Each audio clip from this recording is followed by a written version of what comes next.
I'm just gonna go ahead and start. Thank you everyone for joining. Again, disclaimer, this session will be recorded for people who cannot make the live session so they can watch on YouTube afterwards. So again, my name is Horace. I am the event host at Horseations, and thank you everyone for joining, and thank you for your continued support. This is the 6th free monthly mixology course offered by Horseations.com, where we explore the many topics of the mixology and the cocktail world. So let's get to it. So a couple of initial announcements. First off, happy Father's Day and happy Juneteenth. They finally made it a federal holiday, which is wonderful. So I hope you're having a lovely, lovely weekend, celebrating with all your father figures out there. And a couple of quick announcements again. So make sure also to check my Instagram at Horseations for a monthly class schedule update. So let's just get started with the simple cocktail. So first off, I am going to share. So we're gonna go ahead and make the Godfather, which is a very simple cocktail because it only needs 2 ingredients. Isn't that amazing? So first off, I'm just gonna go ahead and grab my rocks glass.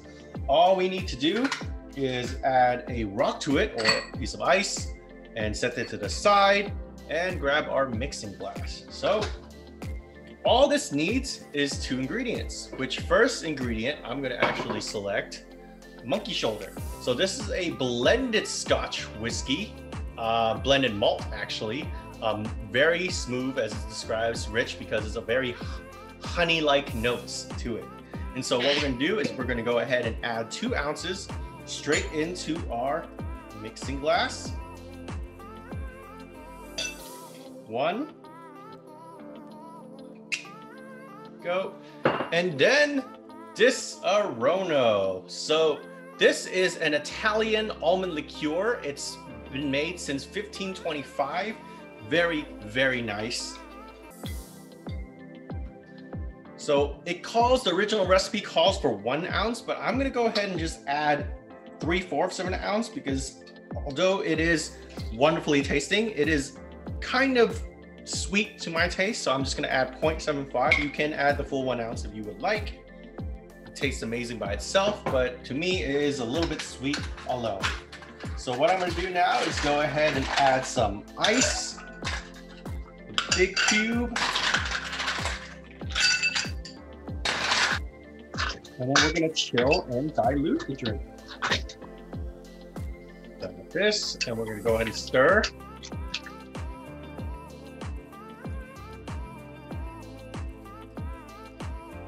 Very soothing, very calming. Stir for around 20 to 30 seconds.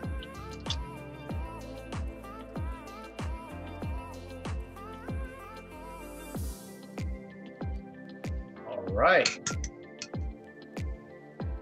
And all you do is just grab your strainer.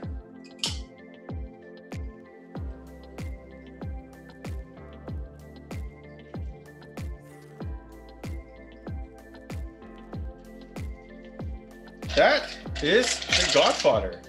So what you can do is garnish with a lemon peel.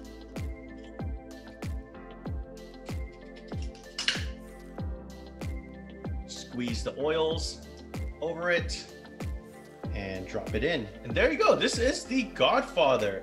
Super easy to make at home, super simple, and tastes just as good. Won't break the bank.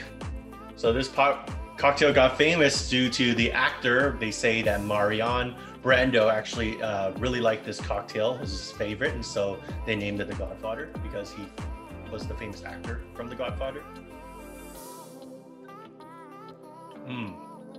Very, very sweet. So I could even dial down the Disaronno if I want a little bit more, because I've never made this with monkey shoulder, and monkey shoulder in itself is already super sweet because of the honey notes from it. And don't forget, that's a blended. So I'll get into that in a little bit, but let me just sip this a little bit more. Wonderful drink, wonderful drink. So let's go into the brief history of Scotch whiskey and its popularity. So I'm not here to argue about Irish whiskey versus Scottish whiskey, because I mean, everyone has their own preferences. They can drink what they like. So I'm here to just talk about Scotch whiskeys because we did talk about Irish whiskey in our third class. So first off, Scotch whiskey, the definition of it, it must be mashed, fermented, and distilled in Scotland. It has to be made with water and malted barley or other grains such as corn or whole cereals. And it has to be fermented by only yeast and distilled to no more than 94.8% ABV and matured in no larger than 700-liter oak cask for 3+ years. And afterwards, nothing else can be added to it except for water and or caramel coloring, plain caramel coloring. Now, I did not know this in the very beginning too. This is a fun fact, but some Scottish distilleries do add caramel coloring to their whiskeys. It is illegal for bourbon to do that, so I'll get into the coloration a little later. And it must be bottled at least 40% ABV.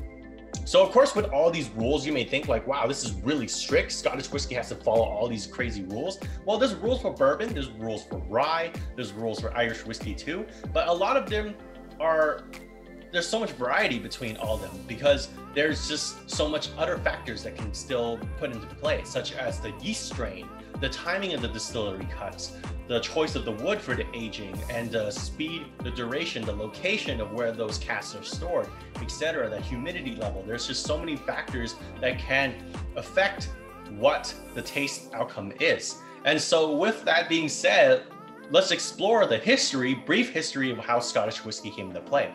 So first off, monks of the land prior to naming of Ireland and Scotland, so before there was like a defined border of what Ireland and Scotland was, the monks of the land taught some distillers how to create spirit infused with herbs and other medicines, because these tonics were used as medicine to cure ailments. If you remember from the third or fourth class where we talked about martini and vermouth, where vermouth was created because it's a spirit distilled to cure ailments such as stomach pains, a variety of things.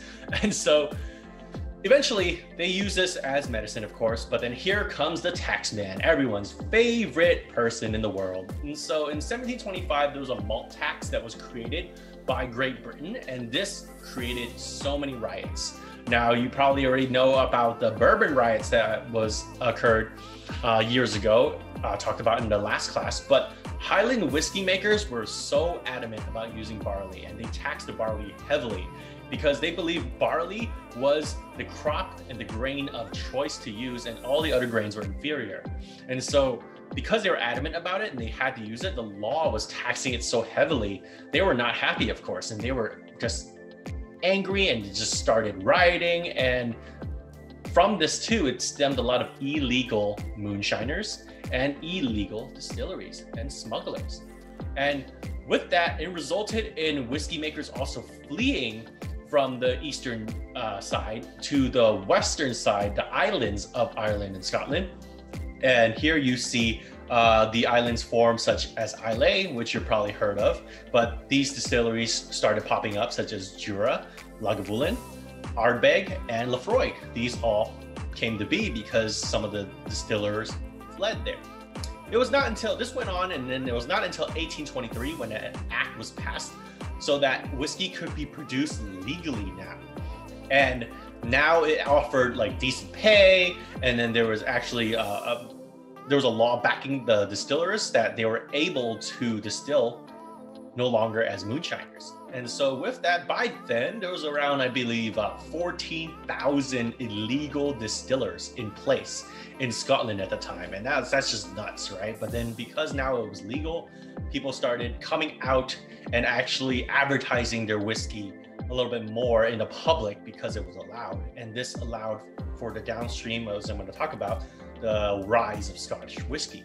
Because also a major factor in 1830, I can't pronounce his name right, Anus Coffey, he patented the Coffey still, which is a still that allows for continuous distillation. It's just a very tall still where you could put the mash in at different levels at different times, and it just continuously distills it to the very top.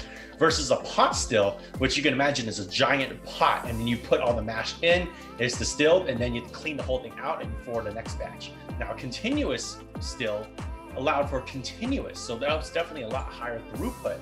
Now, of course, it did not have the heavy flavorful characteristics as, like, for example, Irish whiskey, where they tend to use a lot of pot still whiskeys because they were very stubborn about it, if you remember from previous course. But Scottish whiskey enabled higher throughput. So instead, it's lighter, floral, and just very easy to down the whiskey. And this was actually what catered to the customers of the world and the consumers.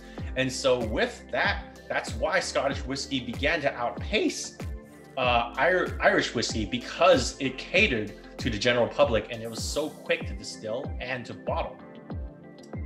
And so with that, also, as roads opened up, you get trade between the Highland and the Lowlands occurred, and then now you get blended whiskey. So fun fact about Scottish whiskey, actually 90% of total Scottish whiskey sales are from blended Scotch, not single malts. If you think single malts tend to sell a lot, you see that a lot because single malt, everyone talks about single malt this, single malt this. It's not true, because blended whiskey, actually, if you think of brands such as Johnnie Walker, Chivas Regal, those ones are blended. Most of them are blended, and they sell so quickly. So give me a second. I'm just gonna get a little thirsty. Thank you. And so with that, you get master blenders at each distillery who are responsible for blending these whiskeys together from different distilleries. And so you get a craft, not really a craft, but like you get a new kind of taste. And so with that said, you get two different methods of combining. You get the ton method and the Solera method. Now the ton method is, as you can imagine, very simple. You just throw everything in a giant vat, mix everything together and bottle up. Solera method was adapted from Spain, and it's basically where they utilize the old and new fill method, where they take a ton of casks, pour it in, then they bottle only half of that. And once there's half level, they go ahead and pour new casks in. And so the new mixes with the old. And then it says that the old liquid tends to go to the very bottom. And so they bottle that, but then it's all mixed up and most matured flavors are on the bottom. And then so that's how it's constantly mixed. And that's the second Solera method. Those are just the blending methods. Now, of course, as Scotch started getting more widespread, it also helped that the phylloxera plague in France destroyed almost all their grapevines at the time. And so they basically won that competition with brandy. Like brandy was able to overtake, Scotch whiskey was able to overtake because there's a lack of brandy sales. There's just no grape to distill from. And so with that, in the aftermath of World War I and US Prohibition, you would think like US Prohibition, right? They have to get their whiskey somewhere or their alcohol somewhere. And so Scotch whiskey was one of them besides Canadian whiskey. And so with that, the blends fell in love by the whole world, and they just loved it and adored it. And so there is just so much to explore about Scottish whiskey. So I'm gonna just introduce a few brands first of all. I'm not sponsored of course, but I'm just here to show some of the different brands or the different types of Scottish whiskey that is out there. So first off, you may hear this a lot about Scotch, that there are 5 regions or 5 types of Scotch whiskey, which you probably known as the Highland, you get the Lowland, you get the Campbelltown, you get the Speyside, and the Islay. Now these 5 types are their categories and they distinguish them by taste. However, if you talk to a Scotch distillery or you talk to a distiller, they're gonna just call that a bunch of rubbish. Because first of all, it was actually meant for marketing so that people could categorize what type of whiskey they were drinking in their minds. And so it was just easier for them to pick out which one they wanted to drink based on the supposed taste of it. However, it's definitely a marketing ploy, because if you talk to 2 distilleries at the Highland, region of Scotland, they're probably gonna say like, mine tastes completely different from theirs. Mine's better than the other one, right? So They're come from the same region, but they're going to taste completely different from two different distilleries in the same region. So it kind of doesn't, like, it defeats the purpose, but it just shows where that whiskey came from. So take it with a grain of salt. I would say just go ahead and taste to your liking. But before I get into that, I'm just going to show you a few brands. So of course you're probably familiar with the famous Johnnie Walker. I here have Jane Walker. It was a special edition, and I actually prefer this one over the regular Johnnie Walker because this one's a little sweeter. It's aged for 10 years, but I like this more compared to the other Johnnie Walkers. Even Johnnie Walker Blue, surprisingly. I like this a lot better. Taste of apples and sweetness to me. Then you get the popular Chivas Regal. So this is also another example of blended whiskey. I believe they use sherry in Chivas Regal. So if you're a fan of sherry PX cask, feel free to go with that. And then of course you get the popular Highland Park. So this is from the Highlands, if you categorize it there. And then brands such as Auchentoshan, I can't pronounce this right, but this is from the Lowlands. And then if you would like to venture off into the peatiness of Islay whiskey, feel free to go to Talisker or a very peaty one of Lagavulin. So Islay whiskey tends to be a little bit peaty, tends to be more peaty than the other ones, although there are whiskey brands out there that, Islay Scotch that is not peaty. So again, that goes into the 5 categories about, like, you can't distinguish them by taste. You have to distinguish them by brand, honestly. And so that being said, how to taste whiskey, it's really, really simple. Just make some friends with Scotch whiskey. Make some friends, get together, go ahead and pour some out, go ahead and discuss, talk about what you taste. Everyone's palate's different, but that's the experience of it. Everyone gets to share what they experience through that whiskey that they taste. And so once again, you just go ahead and taste your own accord, make some friends that have Scotch whiskey, and feel free to just explore. There's just so much tasting out there. There's so much variety. There's blended malt, blended grain, single malt. And again, the major thing that I would like to tell people is that price does not define quality. Also, single malt versus blended does not mean single malt is better than blended. It's not always the case. It depends on your palate and how much you enjoy the whiskey. And so it's a good idea to just go to tasting events or make some friends with different bottlings, because what's worse than going off someone's recommendation or a blog recommendation, you buy a bottle, it's 750 mils, you pour one out, you drink it, and then, oh, it does not taste good. That's happened to me many times. And so to refrain from that, just go ahead and explore some tastings at your local winery, or not winery, I would say distillery. Go to a local, what are those, liquor store. They sometimes host Scotch whiskey tastings. So go check those out.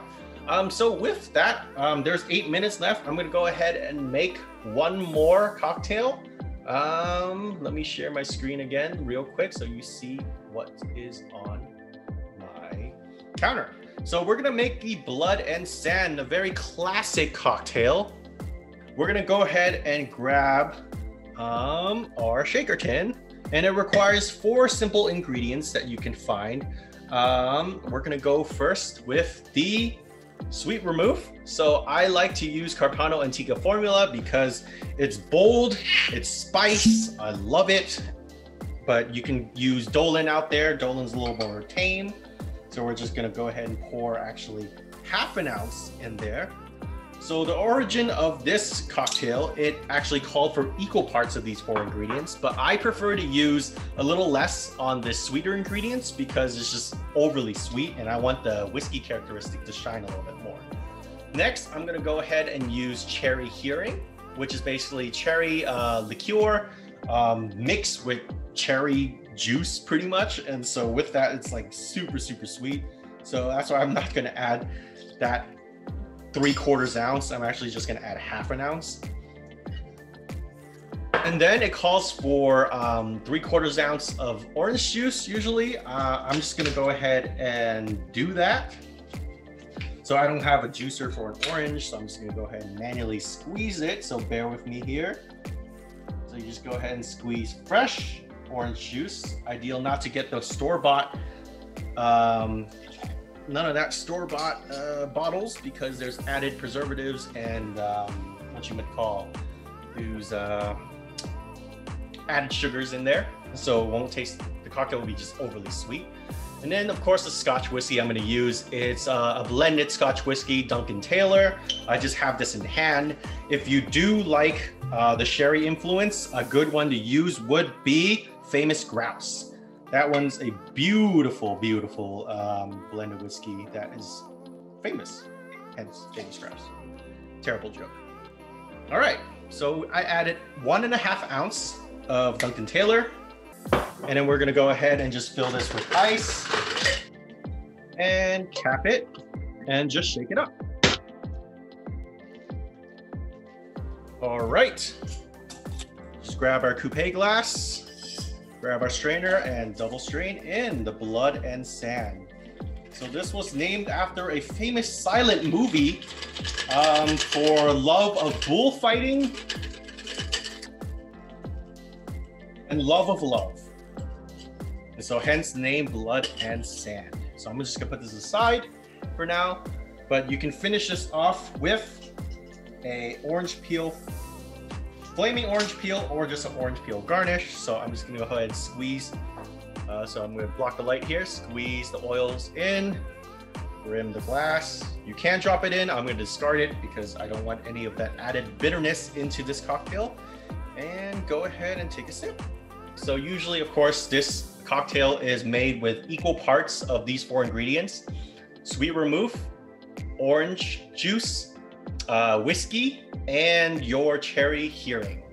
So, but then of course it's a little overly sweet. I don't personally like it, so I like to make it with a little bit more of the Scotch whiskey because I want those Scotch whiskey flavors to come out, which you totally get because now that cherry hearing is just really strong. I'm gonna tell you right now. It's really sweet by itself already. So with that, that pretty much concludes this very short session. I'm gonna go ahead again. This session is recorded, so I will go ahead and put this up on YouTube for people who signed up and happen to just miss the class. Again, I apologize if I have to look into the Eventbrite Zoom connection because they did send me a notification about something disparity there, but I'll take a look at that and check that out. Thank you again for joining, everybody, and I appreciate your time. So if you do have any questions or comments, I am hanging around here for the next, I would say 2-3 minutes. There's still a little bit of time, so I'm happy to answer any questions you have. Once again, my name is Horace. I am the event host here. We do offer these free mixology courses every month. All the links are in Eventbrite. You can look at my website at www.horseations.com or follow for more up-to-date updates on Instagram at Horseations. And so you'll see all of that in the stories and the posts. So no worries at all. Thank you very much for joining regardless. I'm very happy to share some of my knowledge with everybody. And if you have any kind of tips or knowledge to share with me, feel free. I'm happy to learn. I'm happy to learn some more. No worries. And happy Father's Day. Happy Juneteenth. Hope to see you in the next class where we're going to talk about the mojito, which is everyone's favorite tropical cocktail. Maybe, I mean, there's other ones like the daiquiri and the paloma, but I mean, it is one of the favorites and actually a bartender's nightmare. So look forward to seeing you there and catch you next time.